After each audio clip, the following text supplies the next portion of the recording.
नमस्कार मंडळी, मी तुमचा लाडका मित्र वरद विजय चव्हाण आणि मी तुम्हा सर्वांचं माझ्या युट्यूब चॅनलमध्ये स्वागत करत आहे.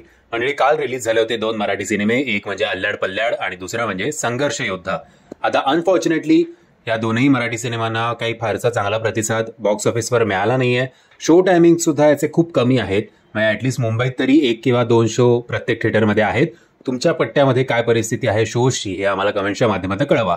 एनिवेज, आता आपण बघूया या मूवीनी किती कलेक्शन केलेलं आहे ते. एक जेंटल रिमाइंडर तुम्हाला देऊ इच्छितो की हे बॉक्स ऑफिस कलेक्शन ॲक्युरेट असेल असं नाही, कारण मराठी सिनेमाला कुठल्याही प्रकारचा ट्रेड अनालिस्ट नसतो. सो विविध वेबसाईट्सनुसार अल्लाड पल्लाड या चित्रपटाने बाय द वे याचा आपण रिव्ह्यू केलेला आहे. तो रिव्ह्यू जर तुम्ही बघितला नसेल तर त्याची लिंक तुम्हाला खाली डिस्क्रिप्शन बॉक्समध्ये देतोय. ज्यांनी हा सिनेमा बघितलाय, बरेच जणांना हा सिनेमा आवडलाय, मतलब डेफिनेटली वन टाइम वॉच आहे असं अनेक जणांचं म्हणणं आहे. पण तरी सुद्धा फ्रायडेला जरा थंड प्रतिसाद आपल्याला या सिनेमाच्या बाबतीत बॉक्स ऑफिसवर बघायला मिळालेला आहे. कारण असं म्हटलं जात आहे की या सिनेमाने पहिल्या दिवशी कमवलेले आहेत फक्त 12 ते 15 लाख रुपये एवढंच.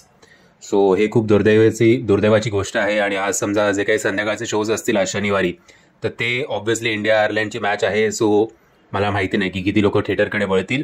एनिवेज, बघूया आता संघर्ष युद्धाची काय स्थिती आहे ती.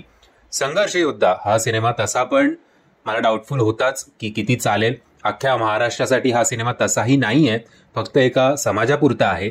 आणि तरी सुद्धा यांनी बऱ्यापैकी कामगिरी केली आहे. म्हणजे असं काही कौतुकास्पद नाही आहे, पण अल्लाड पल्लाडच्या जवळपासच या सिनेमाचं कलेक्शन सुद्धा झालेलं आहे.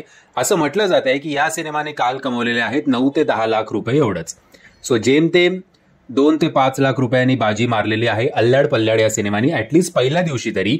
आता आशा करूया की शनिवारी आणि रविवारी हे दोनही सिनेमे बॉक्स ऑफिसवर चांगली कामगिरी करतील. मंडळी, टेक्निकली बघायला गेलं तर दोन्ही सिनेमे आपापल्या जागी चांगले झालेले आहेत. सो तुम्हाला विनंती आहे की घरी बसून उगाच मराठी सिनेमाला सपोर्ट करतो असं बोलू नका, कमेंट करू नका. प्लीज थिएटरमध्ये जाऊन हे सिनेमे बघा आणि आपल्या चित्रपटांना जास्तीत जास्त सपोर्ट करा.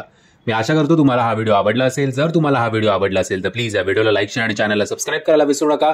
जय हिंद, जय महाराष्ट्र.